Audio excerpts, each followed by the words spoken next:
Historia del cristianismo, tomo 1, capítulo 26, bajo el régimen de los bárbaros. Si solo para esto, los bárbaros fueron enviados dentro de las fronteras romanas, para que la iglesia de Cristo se llenase de hunos y suevos, de vándalos y borgoñones, de diversos e innumerables pueblos de creyentes, loada y exaltada ha de ser la misericordia de Dios, aunque esto sea mediante nuestra propia destrucción. Pablo Orocio. El viejo imperio romano estaba enfermo de muerte, y no lo sabía.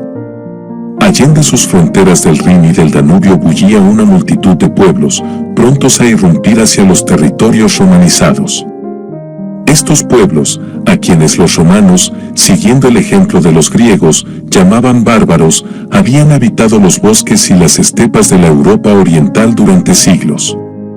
Desde sus mismos inicios el Imperio Romano se había visto en la necesidad constante de proteger sus fronteras contra las incursiones de los bárbaros. Para ello se construyeron fortificaciones a lo largo del Rin y del Danubio, y en la Gran Bretaña se construyó una muralla que separaba los territorios romanizados de los que aún quedaban en manos de los bárbaros. A fin de viabilizar la defensa, se hicieron repartos de tierras entre los soldados, que en calidad de colonos vivían en ellas, a condición de acudir al campo de batalla en caso necesario. De este modo el Imperio Romano pudo defender sus fronteras hasta mediados del siglo IV. Pero a partir de entonces, su defensa se hizo cada vez más difícil, hasta que por fin toda la porción occidental del imperio sucumbió ante el empuje de los invasores. Las causas y las etapas del desastre. Se ha discutido mucho acerca de las causas de la caída del Imperio Romano. En la misma época en que los acontecimientos estaban teniendo lugar, no faltaron paganos que dijeron que el desastre se debía a que el imperio había abandonado sus viejos dioses, y que por tanto estos le habían retirado su protección. Esta acusación, que ya desde el siglo II se acostumbraba a dirigir a los cristianos ante cualquier calamidad, no presentaba novedad alguna. Frente a ella, los cristianos respondían que la causa de los acontecimientos que estaban teniendo lugar era el pecado de los romanos, y en particular de los paganos entre ellos. Dios estaba castigando a Roma, no solo por haber perseguido a los cristianos, sino también y sobre todo por sus costumbres licenciosas y por su falta de fe. En épocas más recientes, ha habido historiadores que han adoptado una de estas dos explicaciones, aunque modificándolas de acuerdo a los nuevos tiempos. Así, por ejemplo, hay quien dice que Roma cayó por haberse hecho cristiana, pues el pacifismo que predicaban los cristianos debilitó su poderío militar.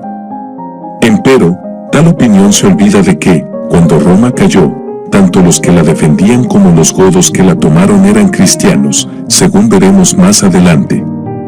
Frente a tal opinión, hay quienes repiten todavía la interpretación según la cual la caída del imperio se debió a sus vicios, y toman de ello lección que ha de ser aplicada en nuestros días. Pero el hecho es que no hay pruebas de que los vicios de los romanos hayan sido mayores en el siglo V que en el primero. Las razones de la caída del imperio son mucho más complejas. El imperio tenía que sucumbir, porque era imposible mantener el desequilibrio que existía entre la vida de sus súbditos y la de los bárbaros. A un lado del Rin y del Danubio, la vida era mucho más fácil que al otro lado. En consecuencia, los bárbaros se sentían atraídos por las riquezas del imperio. Frente a ellos, los defensores de la vieja civilización, acostumbrados como estaban a la vida muelle que dan las riquezas, podían ofrecer poca resistencia efectiva. Por estas razones, cuando los bárbaros comenzaron a atravesar las fronteras y por alguna razón el imperio no estaba pronto a la defensa, se acudió repetidamente al recurso de los ricos, comprar la buena voluntad de la oposición. A los bárbaros se les daban entonces tierras, y bajo el título de federados se les permitía vivir dentro de las fronteras del imperio, a cambio de que lo defendieran contra cualquiera otra incursión por parte de algún otro grupo. El resultado fue que pronto la mayor parte del ejército estuvo constituida por soldados bárbaros, frecuentemente bajo el mando de oficiales del mismo origen. Tales tropas se consideraban a sí mismas romanas y en ocasiones defendieron el imperio valientemente. Pero en otras ocasiones sencillamente se rebelaron contra la autoridad imperial y siguieron sus propios intereses. Buena parte de los bárbaros que causaron gran consternación en la cuenca del Mediterráneo eran de hecho soldados del imperio.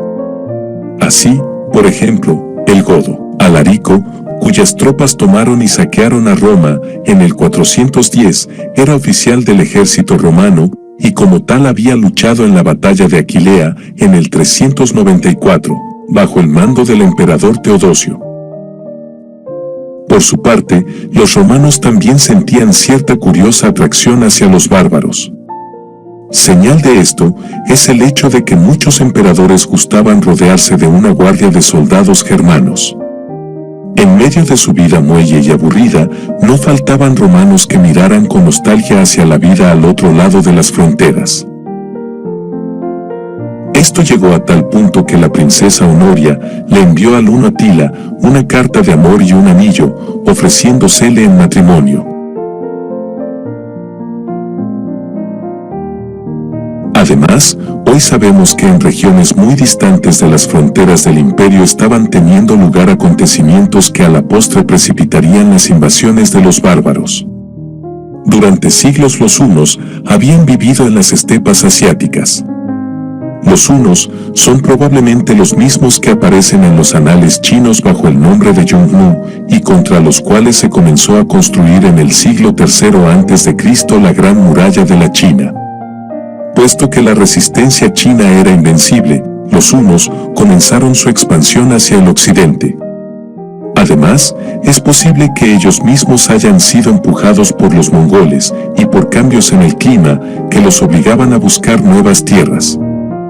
En todo caso, a principios de la era cristiana los hunos atravesaron el Yurel, penetrando así en Europa y comenzaron a ejercer presión sobre los pueblos germánicos que vivían en la Europa oriental. Alrededor del año 370, los hunos cayeron sobre los ostrogodos, quienes dominaban la costa norte del Mar Negro, y destruyeron su imperio. Un fuerte contingente ostrogodo, al mando de Atanarico, se dirigió hacia los montes Cárpatos, donde comenzó a presionar a los visigodos. El resultado de todo esto fue que una muchedumbre de visigodos, al mando de Fritigernes, se presentó ante las fronteras del Danubio pidiendo instalarse en territorio romano. Tras una serie de negociaciones, los visigodos fueron admitidos en calidad de federados. Pero pronto se rebelaron y tomaron las armas contra el imperio. Fue entonces que tuvo lugar la batalla de Adrianópolis, año 378, a que nos hemos referido en la sección anterior. Allí la caballería goda derrotó a la infantería romana y durante 4 años los godos desolaron la comarca, llegando hasta las murallas mismas de Constantinopla. Por fin, en el 382, el emperador Teodosio logró un tratado de paz con ellos. Empero la paz no duró largo tiempo. Roma no estaba dispuesta a compartir sus riquezas con los godos, ni tampoco a defenderlas.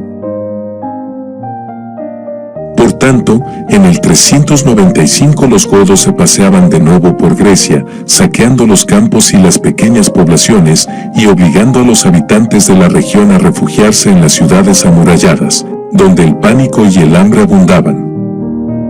Luego siguieron su marcha por toda la costa este del mar Adriático, penetraron en Italia y en el 410 tomaron y saquearon la ciudad de Roma. Alarico, el jefe que había guiado a su pueblo en estas últimas campañas, murió el mismo año. Pero ya los visigodos habían mostrado su poderío. Continuaron hacia el sur de Italia, pensando atravesar el Mediterráneo y establecerse en África. Pero una tormenta se lo impidió y decidieron entonces marchar hacia el norte, donde se establecieron por algún tiempo en el sur de lo que hoy es Francia. Fue allí que se entrevistaron con ellos los emisarios del emperador Honorio, que que venían a solicitar sus servicios para luchar contra los bárbaros que se habían establecido en España. A fines del año 406 y principios del 407 se habían desplomado las fronteras del Rin.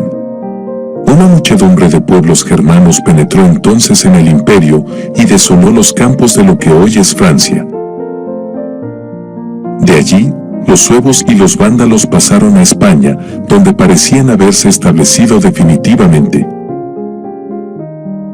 Fue contra estos pueblos que el emperador Honorio solicitó los servicios de los visigodos, a la sazón bajo el mando de Ataulfo, cuñado del difunto Alarico. Ataulfo y los suyos marcharon a España y, aunque el jefe godo murió en Barcelona en el 415, la conquista de la península continuó. Pronto los suevos quedaron arrinconados en el noroeste de la península, mientras que los vándalos que no fueron exterminados se vieron obligados a partir hacia las Islas Baleares, año 426, o hacia el norte de África. Año 429. Los visigodos quedaron entonces como dueños de toda España, excepto los territorios suevos y buena parte de las Galias. Pero la política de Honorio no había dado buenos resultados, pues ahora los vándalos invadían el norte de África. Como hemos visto en la sección anterior, se encontraban frente a las murallas de Hipona cuando murió San Agustín en el 430. 9 años más tarde tomaron la ciudad de Cartago y desde allí dirigieron ataques contra las islas del Mediterráneo, Sicilia, Cerdeña y Córcega. Por fin, en junio del 455, tomaron y saquearon la ciudad de Roma, tomando por excusa el asesinato del emperador Valentiniano III, cuya viuda e hijas decían defender. En el entretanto, la Galia, aproximadamente el territorio de la actual Francia y Suiza, sufrió las consecuencias de ser uno de los principales caminos por los cuales los bárbaros se adentraban en el imperio. La ola de vándalos, suevos y álanos, que cruzó el Rin, a partir del 406, desoló la región antes de continuar su marcha hacia España. Tras ellos, particularmente en el sur y el oeste de la Galia, vinieron los visigodos. En el 451, las hordas de Atila sembraron el terror y muchos esperaban su retorno cuando Atila murió en el 453 y el imperio de los hunos se deshizo. En el sudeste de la Galia, los borgoñones habían recibido tierras como federados del imperio. Pero a partir del 456 se salieron de sus territorios y comenzaron a hacerles la guerra a sus vecinos y a conquistar sus tierras y sus ciudades. Mientras tanto, en el norte de la Galia, los francos, que también habían sido federados del imperio, se extendían hacia el oeste hasta las fronteras de los territorios visigodos. En vista de todos estos desastres, las tropas romanas sencillamente abandonaron la Gran Bretaña, dejando la isla a merced de los anglos y sajones, que pronto la invadieron. Por último, los ostrogodos, que se habían recuperado de su gran derrota a manos de los hunos, se posesionaron de Italia y de toda la región al norte de esta península. En resumen, a fines del siglo V la porción occidental del Imperio Romano había quedado dividida entre una serie de reinos bárbaros. De estos los más importantes eran el de los vándalos en el norte de África, el de los visigodos en España, los 7 reinos de los anglos y los sajones en la Gran Bretaña, el de los francos en la Galia, y el de los ostrogodos en Italia. Cada uno de ellos recibirá especial atención en una sección aparte del presente capítulo.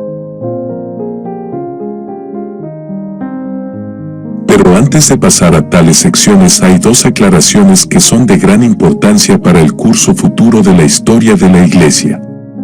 Los reinos germánicos. La primera de estas aclaraciones es que los diversos jefes o reyes bárbaros no se consideraban a sí mismos independientes del Imperio Romano. Muchos de ellos habían cruzado las fronteras con permiso del imperio, para establecerse como federados.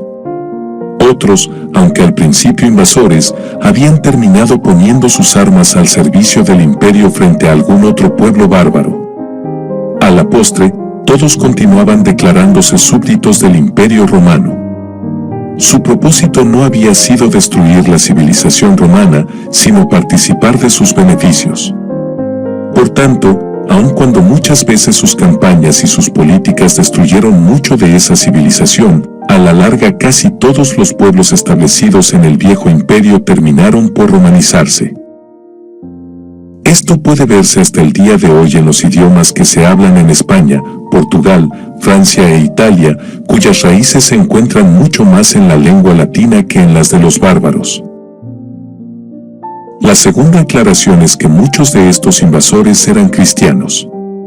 En el siglo IV, cuando los visigodos se encontraban al norte del Danubio, había habido entre ellos misioneros provenientes de la porción oriental del Imperio Romano. El más famoso de ellos, de quien solo conocemos el nombre godo, de Ulfilas, había diseñado un modo de escribir la lengua gótica y había traducido las escrituras a ella.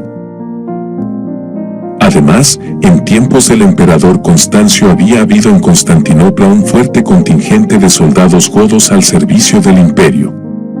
Muchos de estos soldados se hicieron cristianos y después regresaron a su pueblo con su fe. Puesto que todos estos contactos tuvieron lugar en época del apogeo del arrianismo en el oriente, los visigodos se convirtieron a esa forma de la fe cristiana. A través de ellos, también los ostrogodos, los vándalos y otros pueblos bárbaros se hicieron cristianos arrianos. La falta de documentos nos impide conocer los detalles de esta rápida y enorme expansión del cristianismo allende las fronteras del imperio. Si los conociéramos, probablemente serían una de las más interesantes páginas en la historia de la Iglesia. En todo caso, el hecho es que muchos de los bárbaros que en el siglo V se establecieron en África, España e Italia eran arrianos. Esto tuvo serias consecuencias, pues hasta entonces la cuestión del arrianismo nunca había sido debatida en la porción occidental del imperio como lo había sido en la oriental. Por tanto, buena parte de la historia de la Iglesia durante los siglos V y VI consistirá en el conflicto entre el arrianismo y la fe católica. El modo en que aquí utilizamos el término fe católica no se refiere al catolicismo romano actual, sino sencillamente a la fe de quienes aceptaban la doctrina trinitaria que había sido promulgada en los concilios de Nicea y Constantinopla. En este sentido, tanto los protestantes como los católicos del siglo XX sostienen la fe católica frente al arrianismo. Lo que estaba en juego era, primero, si los arrianos obligarían a los católicos a convertirse, o viceversa, y, segundo, si los bárbaros que todavía eran paganos se harían católicos o arrianos. Pasemos entonces a narrar el curso de los acontecimientos en los principales reinos bárbaros. El reino vándalo de África. Uno de los reinos de más breve duración fue el que establecieron los vándalos al norte de África. Y sin embargo, su corta existencia fue de gran importancia para la historia de la Iglesia. Al mando de Genserico, los vándalos tomaron la ciudad de Cartago en el 439, e hicieron de ella la capital de su reino. Pronto este se extendió a toda la mitad occidental de la costa norte de África. Desde allí emprendieron una serie de incursiones que pronto los hicieron árbitros de la navegación en el Mediterráneo oriental. Así se hicieron dueños de Cerdeña, Córcega y, por algún tiempo, Sicilia. Por fin, en el 455 tomaron y saquearon la ciudad de Roma. Y en ese caso el estropicio fue aún mayor que cuando Alarico y los godos tomaron la ciudad. Genserico era arriano convencido, y por tanto trató de forzar a sus súbditos a aceptar la fe arriana. Puesto que en los territorios que había conquistado había muchos creyentes católicos, así como donatistas, según hemos narrado en la sección anterior, pronto se desató la persecución. Todas las iglesias fueron confiscadas y entregadas a los arrianos, al tiempo que se expulsaba del país a los obispos católicos. A la muerte de Genserico, en el 477, le sucedió Hunerico, quien al principio fue más comedido en su política religiosa. Pero Genserico había establecido toda una jerarquía arriana, bajo la dirección de un patriarca de Cartago, y y cuando hubo un conflicto entre dicho patriarca y el obispo católico de la ciudad, la persecución se desató con más fuerza que antes. Humerico les prohibió a sus súbditos vándalos hacerse católicos o asistir al culto católico. Poco después prohibió enteramente el culto católico y expulsó a los obispos y a buena parte del clero de esa persuasión. Muchos fueron torturados y a algunos se les cortó la lengua. Fue por razón de esta persecución que el término vandalismo adquirió el sentido que hoy tiene. Humerico murió en el 484 y entonces amainó la persecución. La política del rey Trasamundo fue dejar que el catolicismo muriera por sí solo, sin perseguirlo abiertamente.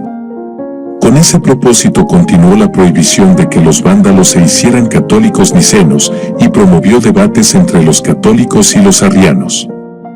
En tales debates el obispo Fulgencio de Ruspe salió a relucir como uno de los grandes defensores de la ortodoxia. Por fin, bajo el gobierno de Hilderico, se les dio más libertad a los católicos. Fulgencio de Ruspe se puso a la cabeza de un movimiento renovador y junto al obispo Bonifacio de Cartago convocó a un sínodo que se reunió en el 525. Pero el reino de los vándalos estaba destinado a desaparecer pronto. La porción oriental del Imperio Romano, con su capital en Constantinopla, estaba gozando de un nuevo despertar bajo el reinado de Justiniano. Uno de los sueños de Justiniano era restaurar la perdida unidad del imperio, y por ello tan pronto como los vándalos le dieron ocasión para ello envió a su general Belisario al mando de una flota que se apoderó de Cartago en el 533 y pronto destruyó el reino vándalo. A partir de entonces el arrianismo fue desapareciendo del norte de África. Todo esto, sin embargo, tuvo funestas consecuencias para la Iglesia en la región. Ya hemos señalado en la sección anterior que la Iglesia en el norte de África se hallaba dividida a causa del cisma donatista. Ese cisma persistía aún.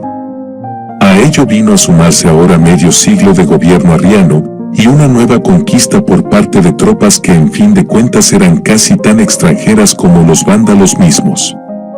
El resultado de todo esto fue que la región quedó tan dividida y el cristianismo en ella tan debilitado, que la conquista árabe siglo y medio después fue relativamente fácil, y después de esa conquista la fe cristiana desapareció. El reino visigodo de España. En sus primeros tiempos, el reino visigodo se extendía a buena parte de lo que hoy es Francia, y su capital estuvo en ciudades francesas tales como Tolosa y Burdeos. Pero a principios del siglo VI el reino de los francos, bajo la dirección de Clodoveo, comenzó a ensancharse hacia el occidente a expensas de los visigodos. En el 507, en la batalla de Bouille, Clodoveo los derrotó y dio muerte a su rey Alarico II. A partir de entonces, el reino de los visigodos se fue replegando cada vez más, hasta que llegó a ser un reino casi puramente español. Por otra parte, no toda España estaba en manos de los visigodos, pues los suevos conservaban aún su independencia en la esquina noroeste de la península. Al establecerse allí, los suevos eran paganos. Pero pronto se hizo sentir la presencia de los antiguos habitantes de la región, que eran católicos, así como de los vecinos visigodos, que eran arrianos. Por tanto, algunos suevos se hicieron católicos y otros se hicieron arrianos. La conversión definitiva del reino al catolicismo tuvo lugar alrededor del año 550, cuando el rey arriano Cararico le pidió a San Martín de Tours, cuya vida hemos narrado en la sección anterior, y cuya memoria era muy venerada en la región, que sanase a su hijo enfermo. Cuando su hijo se curó, Cararico se hizo católico, como lo había sido Martín de Tours. Entonces tomó por consejero en asuntos religiosos al abad de un monasterio cercano, Martín, a quien hizo arzobispo de Braga. Puesto que esa ciudad era la capital del reino, Martín de Braga quedó al frente de toda la iglesia en el país y se dedicó a persuadir a todos de la verdad de la doctrina trinitaria. A su muerte, en el año 580, el arrianismo casi había desaparecido. Mientras tanto, el reino de los visigodos se había establecido firmemente en el resto de la península ibérica, expulsando a los vándalos y sometiendo a los álanos, otro pueblo bárbaro que había llegado poco antes. Bajo el gobierno de Leovigildo, la capital se estableció definitivamente en Toledo, que hasta entonces había sido una ciudad de importancia secundaria. Fue también Leovigildo quien conquistó el reino de los suevos, unos 5 años después de la muerte de Martín de Braga. Puesto que Leovigildo era arriano, esto introdujo de nuevo el arrianismo en los antiguos territorios de los suevos.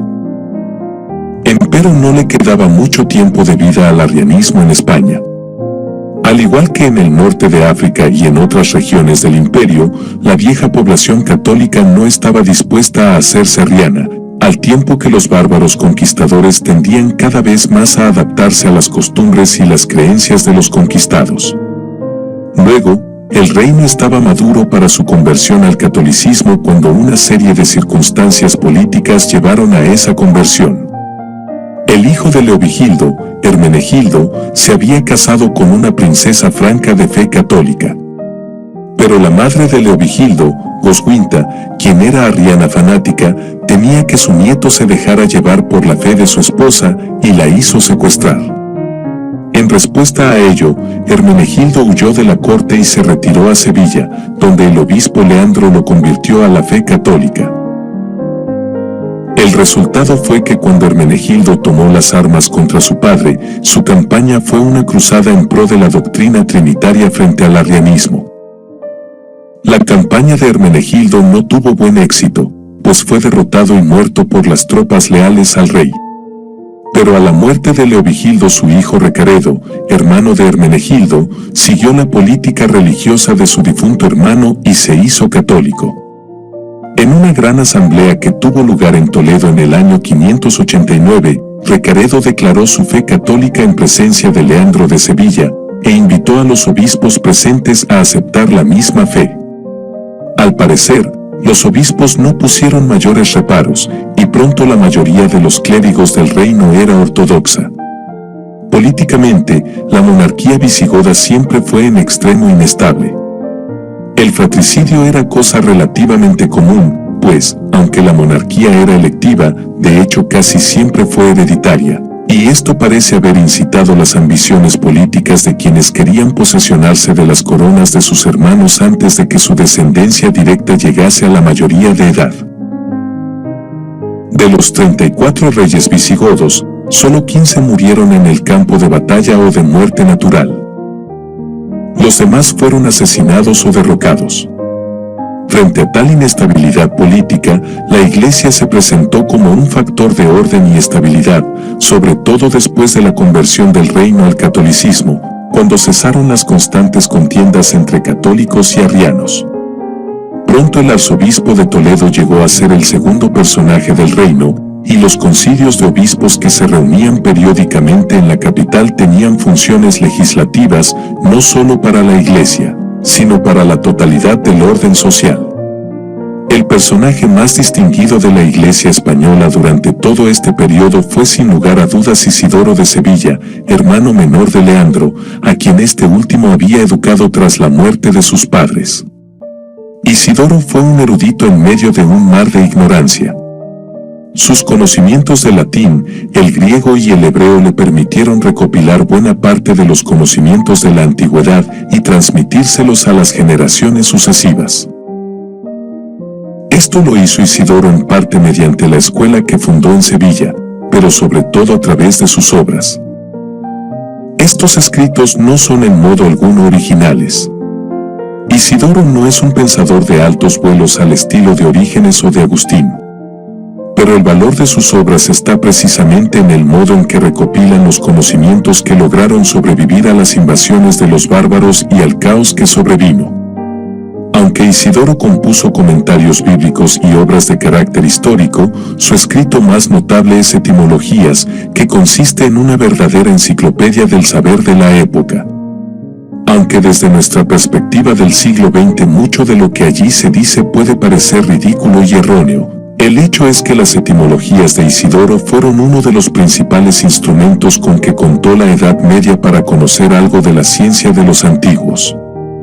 En ellas se incluyen no solo asuntos propiamente teológicos, sino también conocimientos y opiniones en los campos de la medicina, la arquitectura, la agricultura y muchos otros.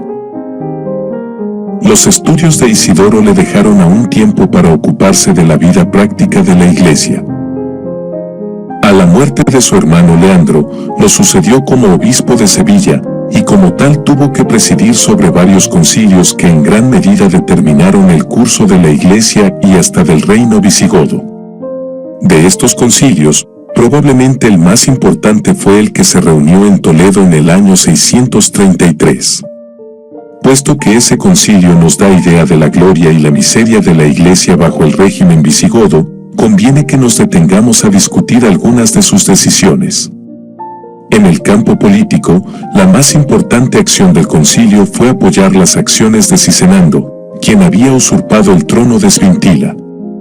Cisenando se presentó ante el concilio en actitud humilde, postrándose en tierra y pidiendo la bendición de los que estaban allí reunidos. Estos lo recibieron con gran alborozo. Isidoro lo ungió, como antaño Saúl había sido ungido, y el concilio decretó, acerca de Esvintila, quien renunció al reino y se deshizo de las señales del poder por temor a sus propios crímenes, decretamos que ni él ni su esposa ni sus hijos sean jamás admitidos a la comunión, ni los elevemos de nuevo a los puestos que perdieron por su maldad. Además se les desposeerá de todo lo que han robado de los pobres. En el campo propiamente teológico, el concilio afirmó una vez más la doctrina trinitaria frente a los arrianos y decretó que el bautismo debía hacerse mediante una sola inmersión, pues la triple inmersión podía dar a entender que la Trinidad estaba dividida y que por tanto los arrianos tenían razón. Además, el concilio legisló cuidadosamente acerca de la vida moral de los obispos y demás clérigos, y en particular acerca de sus matrimonios, que solo deben tener lugar después de consultar con el obispo. Pero los castigos que señala para los clérigos que se unan ilegítimamente a mujeres son a todas luces injustos, pues mientras se ordena que la mujer sea separada y vendida por el obispo, se dice sencillamente que el clérigo hará penitencia por algún tiempo.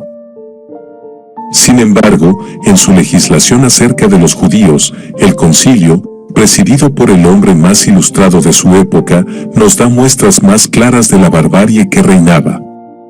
Aunque el concilio declara que no se ha de obligar a los judíos a convertirse, decreta además que los judíos que fueron convertidos a la fuerza en tiempos del religiosísimo príncipe Sisebuto no tendrán libertad de volver a su antigua fe, pues tal cosa sería blasfemia contra el nombre del Señor. Para evitar que los judíos conversos regresen a su vieja fe, se les prohíbe todo trato con los no conversos, aun cuando estos sean sus parientes más cercanos.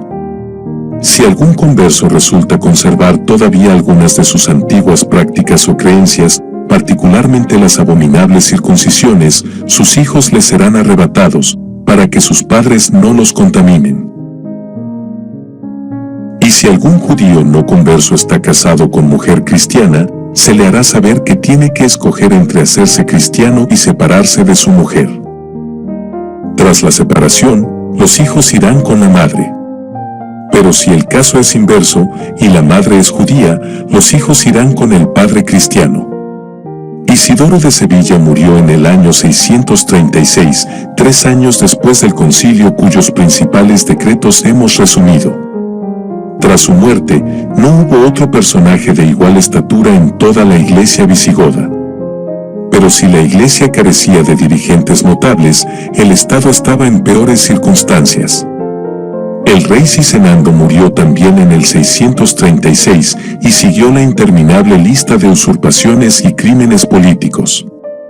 Chindasvinto, por ejemplo, se afianzó en el trono y aseguró la sucesión de su hijo Recesvinto al matar a 700 hombres cuyas mujeres e hijos repartió entre sus allegados.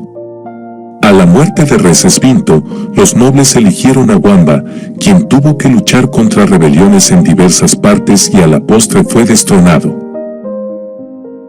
Esta larga historia de traiciones, conspiraciones y crímenes continuó hasta el año 711, cuando ocupaba el trono el rey Rodrigo, y las huestes musulmanas pusieron fin al reino visigodo.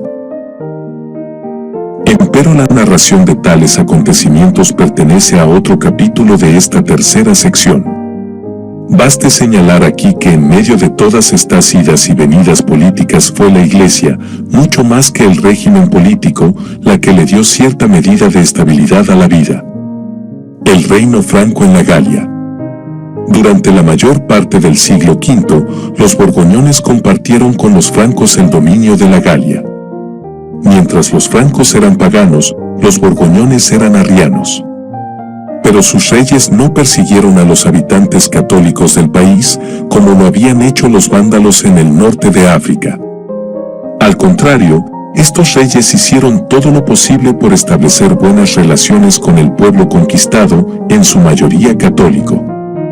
Gondebaldo, por ejemplo, contó entre sus más cercanos consejeros al obispo católico Avito de Viena, la misma ciudad cuyos mártires ocuparon nuestra atención en la sección primera de esta historia. Aunque el propio Gondebaldo no se hizo católico, su hijo Segismundo sí dio ese paso, y por tanto a partir del año 516 sus territorios estuvieron unidos bajo una sola fe. Cuando los borgoñones fueron conquistados por los francos en el 534, conservaron su fe católica. Por su parte, los francos, que a la larga se posesionarían de toda la Galia y le darían el nombre de Francia, eran paganos. Cuando por primera vez penetraron en los territorios del imperio, estaban mucho menos organizados que los visigodos o los borgoñones. Además, sus contactos con la civilización romana habían sido más escasos. Lejos de estar unidos bajo un solo jefe, estaban divididos en diversas ramas y tribus, cada una con su propio jefe. Pero poco después de su asentamiento en el norte de la Galia comenzaron a unirse bajo la dirección inteligente y poderosa de Meroveo, su hijo Childerico y su nieto Clodoveo. En el año 486, este último comenzó una serie de maniobras políticas y de conquistas que pronto lo hicieron dueño del norte de la Galia. Clodoveo y sus francos habían tenido amplias oportunidades de conocer la fe cristiana, pues todavía habitaban en la Galia los descendientes de los pueblos romanizados que habían sido conquistados por los francos. Puesto que parte del propósito de los francos era llegar a ser partícipes de la civilización romana, estos antiguos habitantes de la región eran respetados y escuchados por sus conquistadores. Además, Clodoveo se había casado con la princesa borgoñona Clotilde, que era cristiana. Fue en medio de la campaña contra los alemanes, uno de los grupos que le disputaban el dominio de la Galia, que Clodoveo se convirtió. Se cuenta que le prometió a Jesucristo, el Dios de Clotilde, que si le daba la victoria se convertiría. Tras una ardua batalla, los alemanes fueron derrotados y Clodoveo recibió el bautismo el día de Navidad del año 496, junto a varios de sus nobles, de manos del obispo católico Remigio de Reims. Este acontecimiento fue de gran importancia, pues a raíz de él el pueblo franco se hizo católico y a la postre daría origen al gran imperio de Carlomagno. Tras la muerte de Clodoveo, los francos continuaron aumentando su poderío. En el año 534 se anexaron el reino borgoñón y 2 años después tomaron algunas de las provincias que habían pertenecido a los ostrogodos. Además se extendieron hacia el este, allende el Rin, a territorios que hoy forman parte de Alemania y que nunca habían sido conquistados por el Imperio Romano. A pesar de todo esto, sin embargo, los francos no lograban constituirse en una gran potencia, pues tenían la costumbre de dividir sus reinos entre sus hijos. Así, por ejemplo, a la muerte de Clodoveo sus territorios fueron divididos entre sus 4 hijos, y la conquista de los borgoñones fue posible solo porque 3 de ellos se unieron en un propósito común. Además, muchos de los descendientes de Clodoveo se mostraron incapaces de gobernar, y a la postre hubo quienes lo hicieron en su nombre. El antiguo reino de Clodoveo estaba dividido en varias porciones cuando, en el siglo VII, comenzó el ascenso de la familia de los carolingios, que reciben ese nombre porque varios de ellos se llamaban Carlos, que en latín es Carolus. El primero de los carolingios fue Pipino el Viejo, quien poseía enormes extensiones de tierra y utilizaba sus ingresos para sus propósitos políticos. Su nieto, Pipino de Heristal, ocupó el cargo de mayordomo de palacio de uno de los reinos francos. Desde esta posición, Pipino era de hecho el rey.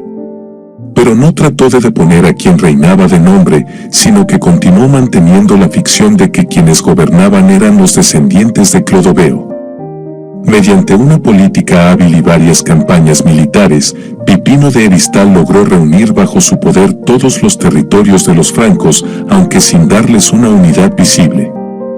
Su nieto Carlos Martel, es decir, el Martillo, aumentó el prestigio de la familia al derrotar a los musulmanes en la batalla de Tours, también llamada de Poitiers, en el año 732. A su muerte, era quien de hecho gobernaba todos los territorios francos, aunque siempre supuestamente en nombre de los descendientes de Clodoveo. Por fin, el hijo de Carlos Martel, Pipino el Breve, decidió deshacerse de un rey inútil, Childerico III, el Estúpido. Con la anuencia del Papa Zacarías, obligó a Childerico a renunciar al trono y a tomar la tonsura y el hábito de la vida monástica. Entonces Pipino tomó para sí el título de rey, aunque no lo tomó por cuenta propia, ni por elección de los nobles, como se había hecho anteriormente entre los pueblos bárbaros, sino que fue ungido por el obispo Bonifacio, bajo órdenes del Papa Zacarías. La unción de Pipino por Bonifacio es de importancia, pues tenemos aquí la transición de la vieja monarquía electiva o hereditaria a la monarquía por derecho divino, pero sobre todo porque el hijo de Pipino, a quien la posteridad conoce como Carlomagno, llevó el reino franco a la cumbre de su poder. En medio de todo este proceso, la Iglesia jugó un papel doble. A veces, cuando había reyes poderosos como Clodoveo, pareció sencillamente prestarle su apoyo al poder real. Pronto se estableció la costumbre de que los obispos fueran nombrados, o bien por el rey, o al menos con su consentimiento. La consecuencia de esto fue que muchos obispos eran funcionarios reales más que pastores, y que muchos nombramientos se hicieron por razones políticas. Aunque buena parte de las tierras pertenecía a los obispados, y a veces precisamente por eso, los obispos no eran verdaderos pastores, sino más bien señores feudales que debían su posición a la protección de algún rey u otro señor poderoso. En tal situación, el servicio a los pobres se descuidaba y se hacía poco por regular la vida eclesiástica.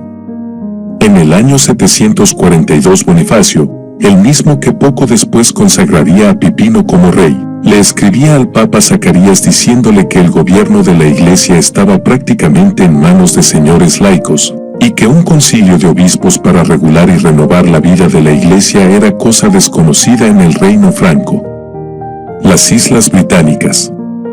Aún en los tiempos de mayor gloria del Imperio Romano, este no había conquistado todas las islas británicas, sino que se había limitado a la porción sur de la Gran Bretaña, lo que hoy es Inglaterra. Al norte, quedaban los territorios de los Pictos y Scotus, en lo que hoy es Escocia, separados del mundo romano por una muralla que el emperador Adriano había hecho construir. Además, Irlanda no había sido invadida por los romanos. Luego, cuando las legiones romanas, en medio del desastre de las invasiones de los bárbaros, se retiraron de la Gran Bretaña, lo que de hecho abandonaron fue la porción sur de la isla. En esa zona, sin embargo, había una numerosa población de gentes cristianas y romanizadas. Algunas de estas personas se replegaron a zonas más fácilmente defendibles, mientras que otras permanecieron en sus antiguas tierras, donde quedaron bajo el régimen de los bárbaros que pronto invadieron la región. Estos bárbaros procedían del continente y eran en su mayoría anglos y sajones. A la postre, quedaron organizados en 7 reinos principales, aunque hubo otros más efímeros y de menor importancia: Kent, Essex, Sussex, Anglia Oriental, Wessex, Northumbria y Mercia. Los gobernantes de todos estos reinos eran paganos, aunque había entre sus súbditos un buen número de cristianos cuyos antepasados habían vivido en esas tierras desde antes de las invasiones. También antes de las invasiones había ocurrido otra cosa de gran importancia para la historia del cristianismo en las Islas Británicas. Se trata de la misión de Patricio a Irlanda. Patricio era un joven cristiano que vivía en la Gran Bretaña, donde su padre era oficial del ejército romano. Cuando todavía era muy joven, una banda de irlandeses que asaltó la zona en que él vivía lo apresó y lo llevó prisionero a Irlanda. Allí vivió por varios años como esclavo, pastoreando ganado, añorando su hogar y profundizando su fe. Por fin, mediante arreglos con el capitán de un barco, logró escapar, pero antes de poder regresar a su hogar fue llevado al continente, donde pasó muchas dificultades antes de regresar a la Gran Bretaña. De vuelta a su hogar, Patricio gozaba de lo que parecía ser un merecido reposo cuando recibió en sueños un llamamiento de ir como misionero a Irlanda, el mismo lugar donde hasta poco tiempo antes había sido esclavo.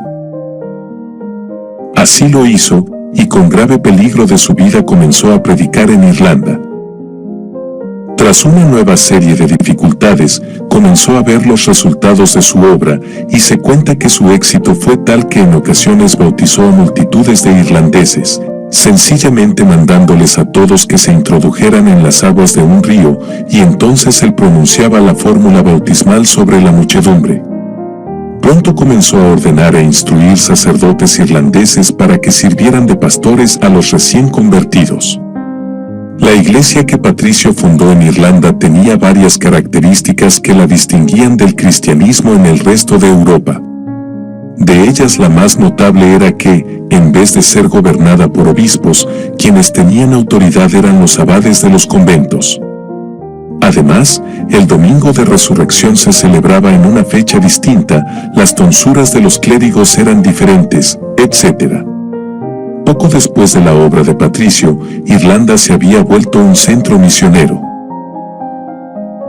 Puesto que ya entonces los bárbaros habían invadido la Gran Bretaña, y puesto que en todo caso los pictos y escoutos del norte de esa isla nunca habían sido cristianos, buena parte de la labor misionera de los irlandeses iba dirigida hacia la Gran Bretaña.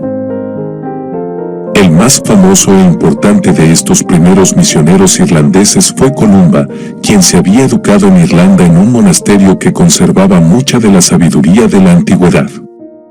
Alrededor del año 563, Columba y 12 compañeros se establecieron en la pequeña isla de Iona, frente a las costas de Escocia.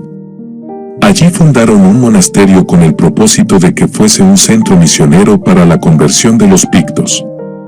A partir de allí, Columba y sus compañeros hicieron varias visitas a los territorios de los pictos, hasta que lograron la conversión del rey Bridio y de la mayoría de sus súbditos. A partir de Iona, el cristianismo se extendió también hacia los reinos de los anglos y los sajones. Casi 40 años después de la muerte de Columba, el rey de Northumbria, Osvaldo, se vio obligado por circunstancias políticas a refugiarse en Iona. Cuando en el año 635 llegó el momento de la batalla decisiva en la defensa de su reino frente a los bretones, se cuenta que vio en sueños a Columba, quien le daba valor. A la mañana siguiente, antes que el enemigo se preparase para la batalla, Osvaldo levantó una ruda cruz y le pidió la victoria al dios de Columba. Entonces él y los suyos se lanzaron sobre los bretones, que huyeron despavoridos. El resultado fue que todo el reino de Northumbria se hizo cristiano. A petición de Osvaldo, los monjes de Iona enviaron misioneros a su reino. Uno de ellos, Aidan, fundó en la isla de Lindisfarne un monasterio semejante al que Columba había fundado en Iona. A partir de allí, la fe cristiana se expandió a varios otros reinos de la Gran Bretaña. Los monjes misioneros provenientes de Irlanda eran a la vez personas devotas y estudiosas. Los monasterios irlandeses fueron uno de los pocos centros donde se preservó el conocimiento de la antigüedad durante el periodo caótico que siguió a las invasiones de los bárbaros. Empero no solo de Irlanda llegaron misioneros a la Gran Bretaña. Cuenta la leyenda que Gregorio el Grande, uno de los más notables papas, cuya vida y obra discutiremos más adelante, se paseaba por el mercado en la ciudad de Roma cuando le llamaron la atención unos jóvenes rubios que estaban a la venta como esclavos. ¿De qué país son esos jóvenes?, preguntó Gregorio. Son anglos, le contestaron. Anglos han de ser en verdad, pues tienen rostros de ángeles. ¿Dónde está el país de los anglos? En Derry. De ira son en verdad, pues han sido llamados de la ira a la misericordia de Dios. ¿Cómo se llama su rey? A.L. Aleluya. Hay que hacer que en ese país se alabe el nombre de Dios. Es posible que este diálogo, que nos cuentan cronistas antiguos, nunca haya tenido lugar. Pero en todo caso no cabe duda de que Gregorio sintió desde joven una atracción por el país de los anglos. En cierta ocasión trató de ir como misionero a esos territorios. Pero era demasiado popular en Roma. El pueblo se amotinó y no lo dejó partir. En el año 590, según veremos más adelante, llegó a ser papa. 9 años más tarde dio muestras de su antiguo interés por el país de los anglos enviándoles una misión de varios monjes encabezada por Agustín, procedente del mismo monasterio a que había pertenecido Gregorio antes de ser papa. Tras algunas vacilaciones, Agustín y los suyos llegaron al reino de Kent, en la Gran Bretaña. El rey de ese país era Ethelberto, quien se había casado con una princesa cristiana y había dado muestras de favorecer la predicación del cristianismo en sus territorios. Al principio los misioneros no lograron muchos conversos. Pero cuando por fin el propio Ethelberto se convirtió, siguió una conversión en masa. En Canterbury, la capital de Kent, se fundó un arzobispado y Agustín fue el primero en ocuparlo. A su muerte, menos de 10 años después de su llegada a la Gran Bretaña, todo el reino de Kent era cristiano y había conversos en todas las regiones vecinas. El proceso de conversión de los 7 reinos, sin embargo, no tuvo lugar sin dificultades y oposición. En el propio caso de Kent, tras la muerte de Ethelberto se siguió una breve reacción pagana, aunque el nuevo rey se convirtió poco tiempo después. Uno de los episodios más curiosos en toda esta historia tuvo lugar en el pequeño reino de Anglia Oriental. Alrededor del año 630 reinaba allí Sigeberto, quien durante un periodo de exilio en Francia se había convertido y hecho bautizar. Sigeberto hizo venir de Kent al obispo Félix, quien llegó con un contingente de misioneros y maestros. Pronto el reino se hizo cristiano y el propio rey decidió dedicarse a la vida monástica. Tras abdicar en favor de un pariente, se retiró a un monasterio, donde recibió la tonsura y se dedicó a la vida contemplativa. Pero algún tiempo después el rey pagano de Mercia, Penda, atacó a Anglia Oriental. Carentes de dirección militar, los habitantes del país acudieron a su antiguo rey, suplicándole que marchara con ellos al campo de batalla. Sigeberto les recordó que sus votos monásticos le prohibían tomar la espada. Por fin, el rey monje se dejó persuadir y salió a la batalla al frente de sus tropas, pero armado de un garrote. Los cristianos fueron derrotados por las tropas de Penda y Sigeberto murió en la batalla. Pero su memoria fue venerada por largos años, y finalmente no solo Anglia Oriental, sino también Mercia, se hicieron cristianas. Todo lo que antecede ha de servirnos para colocar la obra de Agustín de Canterbury en su justa perspectiva. A menudo se ha dicho que fueron Agustín y sus sucesores quienes lograron la conversión de la Gran Bretaña. Esto no es toda la verdad, pues según hemos visto, Columba y sus sucesores lograron al menos tantos conversos como Agustín y los suyos. Pero esto no ha de restarle importancia a la misión de Agustín. Esa misión es importante por 2 razones. En primer lugar, se trata de la primera ocasión en toda la historia de la Iglesia en la que tenemos datos fidedignos donde se nos presenta un papa u obispo de Roma que envía misioneros a tierras lejanas. En segundo lugar, la misión de Agustín es importante porque a través de ella el cristianismo en las Islas Británicas estableció relaciones estrechas con el del resto de la Europa occidental. Según hemos dicho anteriormente, el cristianismo irlandés que Columba y los suyos llevaron a la Gran Bretaña difería en algunos detalles del que se practicaba en el resto de Europa occidental. Aunque estos detalles podrían parecer insignificantes, el hecho es que impedían el contacto directo e ininterrumpido entre las iglesias de las islas y las del continente. A partir de Kent y los demás reinos del sur avanzaba el cristianismo procedente de Roma. A partir de Irlanda, Escocia y los reinos del norte avanzaba el que venía de Irlanda a Iona. El conflicto era inevitable cuando ambas formas se encontraran. En el reino de Northumbria el contraste entre estas dos formas de práctica cristiana se hizo insoportable. El rey seguía el cristianismo de origen irlandés y la reina seguía el de origen romano. Puesto que las fechas en que se celebraba la resurrección eran distintas, el rey estaba celebrando el domingo de resurrección con fiestas y gran regocijo mientras la reina se retiraba para celebrar el domingo de Ramos con ayuno y penitencia. Para resolver estas dificultades, se reunió un sínodo en Whitby en el año 663. Los misioneros irlandeses y sus seguidores defendieron su posición ante el sínodo diciendo que su tradición era la que habían recibido de Columba. Pero los misioneros romanos contestaban que la autoridad de San Pedro era superior a la de Columba, puesto que al apóstol le habían sido dadas las llaves del reino. Al oír esto, se cuenta que el rey les preguntó a los que defendían la tradición irlandesa: ¿estáis de acuerdo en lo que dicen vuestros contrincantes, que San Pedro tiene las llaves del reino? Sin lugar a dudas, le respondieron. Entonces no hay por qué discutir más. Yo he de obedecer a San Pedro, no sea que al llegar al cielo me cierre las puertas y no me deje entrar. En consecuencia, el sínodo de Whitby optó por las tradiciones del continente europeo y rechazó las de los irlandeses. Aunque la historia que acabamos de narrar puede dar la impresión de que todo se debió a la ingenuidad de un rey, el hecho es que había fuertes razones por las que a la larga el cristianismo de las Islas Británicas tendría que seguir las costumbres del resto del cristianismo occidental. De otro modo, habría quedado aislado del resto de Europa.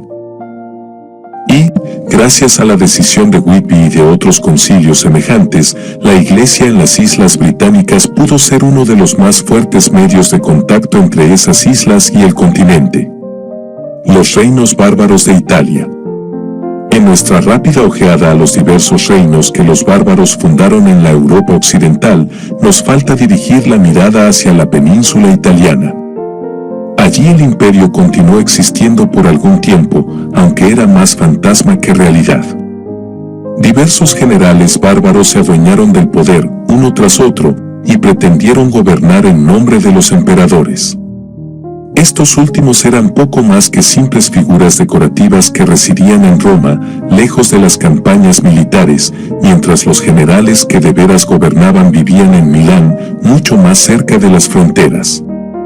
Por fin, en el año 476, el general Odoacro, al mando de las tropas érulas, depuso al último de los emperadores de Occidente, el débil Rómulo Augustulo. Pero aún entonces no se deshizo Odoacro del fantasma imperial. En lugar de pretender gobernar por cuenta propia, le escribió al emperador Zenón, quien gobernaba en Constantinopla, diciéndole que ahora que no había emperador en Occidente el imperio había quedado unido de nuevo, y poniéndose bajo sus órdenes. A cambio, Zenón le dio a Odoacro el título de patricio y lo nombró para que en su nombre gobernara sobre Italia. Empero las relaciones entre Zenón y Odoacro fueron deteriorándose, y a la postre el emperador de Constantinopla decidió acudir a los ostrogodos para deshacerse de los érulos. Bajo el mando de Teodorico, los ostrogodos invadieron Italia, y en el 493 el reino de los érulos había desaparecido. Teodorico trató de ser un buen gobernante, y al principio de su reinado se rodeó de consejeros sabios tomados de entre los habitantes anteriores del país.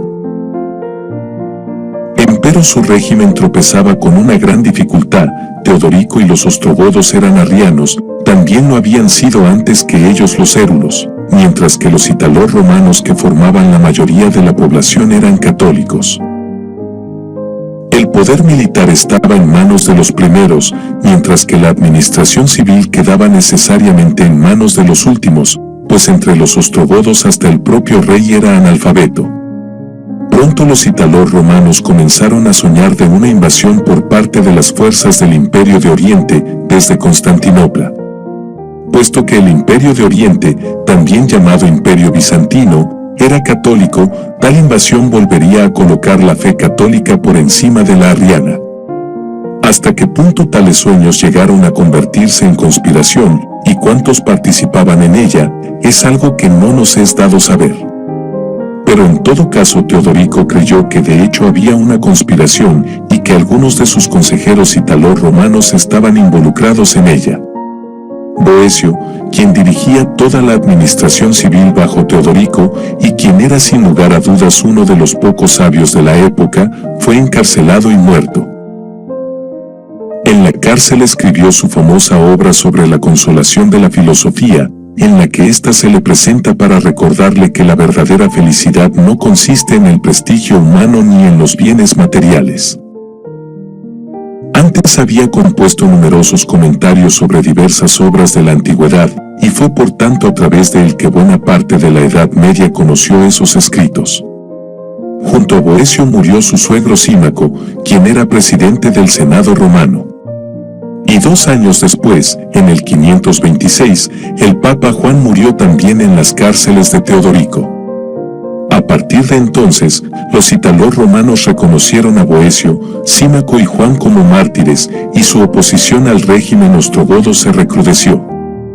El sucesor de Boecio en el gobierno civil, Casiodoro, trató de mediar entre los arrianos y los católicos, aunque sin comprometer su fe católica.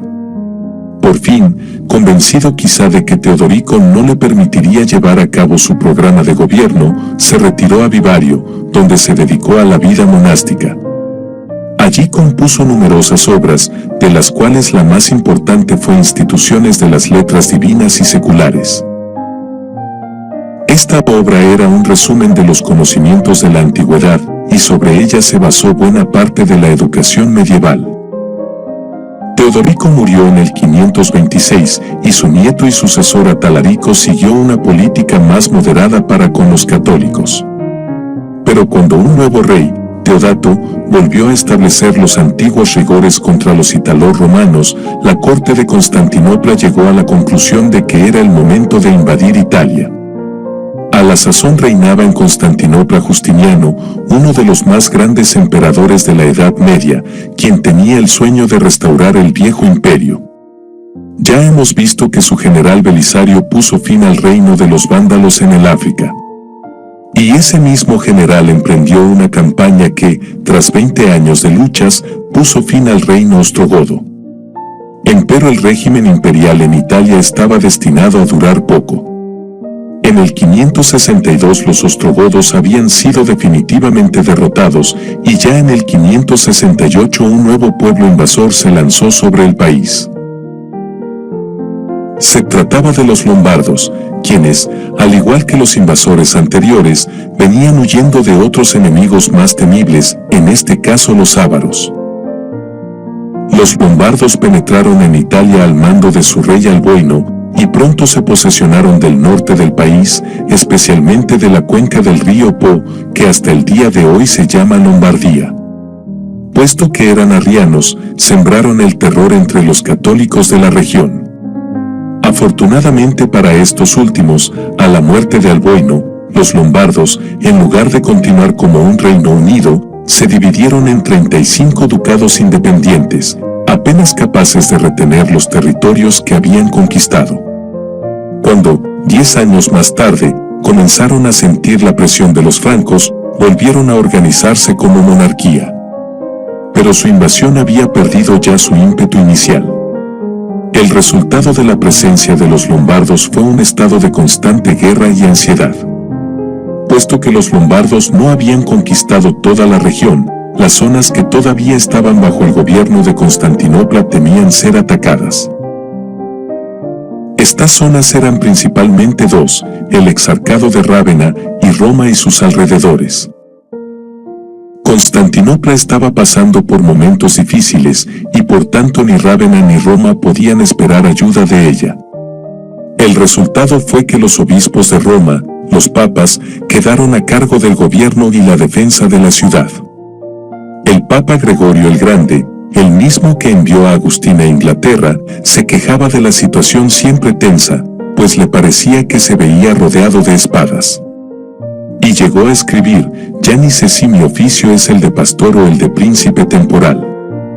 Tengo que ocuparme de todas las cosas, incluso de la defensa, y de pagar a los soldados. En tales circunstancias, los papas miraron en derredor suyo en busca de apoyo, y lo encontraron entre los francos.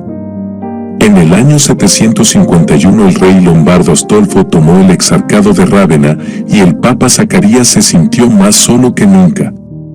En vista de esta nueva actividad conquistadora entre los lombardos, Zacarías autorizó a Bonifacio para que ungiese a Pipino el Breve como rey de los francos. Poco después, Pipino invadió a Italia, donde obligó a los lombardos a cederle al papa buena parte del exarcado de Rávena. A cambio, el nuevo papa, Esteban II, lo ungió de nuevo. Por fin, en circunstancias semejantes, Carlomagno acudió en socorro del Papa Adriano y destruyó el reino lombardo, tomando para sí el título de rey de los francos y los lombardos. Durante todo este periodo, la cultura sufrió graves reveses solo brevemente en la corte lombarda en Pavía, y en Roma en tiempos de Gregorio el Grande, se produjeron obras literarias o artísticas dignas de memoria. También entre los lombardos el monaquismo fue, como en tantos otros lugares, un remanso en el que algunos pudieron dedicarse al estudio.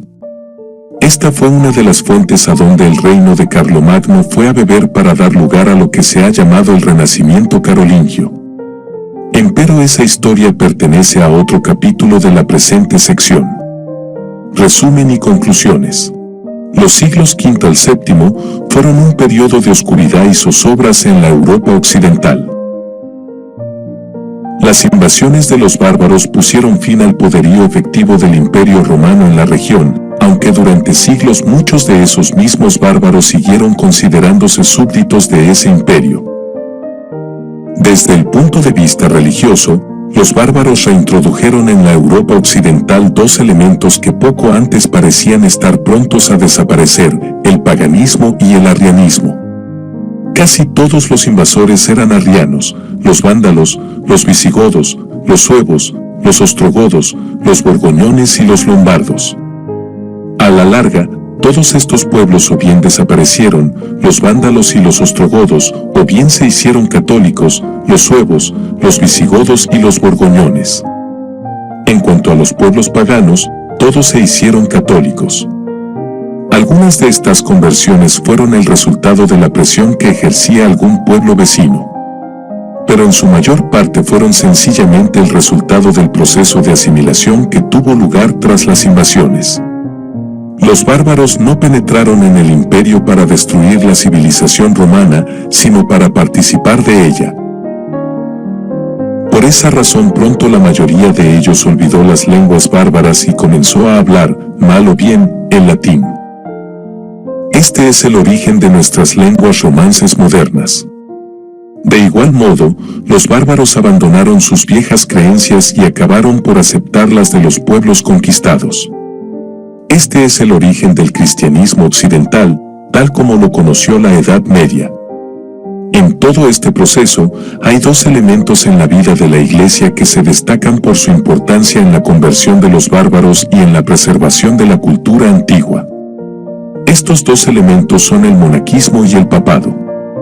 Al narrar nuestra historia, nos hemos referido a monjes tales como Isidoro de Sevilla, Columba y Agustín de Canterbury. También nos hemos visto obligados a referirnos a papas tales como Juan, Zacarías, Esteban II y, sobre todo, Gregorio el Grande. Si no hubiésemos pospuesto la discusión de las controversias cristológicas para otro capítulo, también habríamos tenido ocasión de referirnos al Papa León.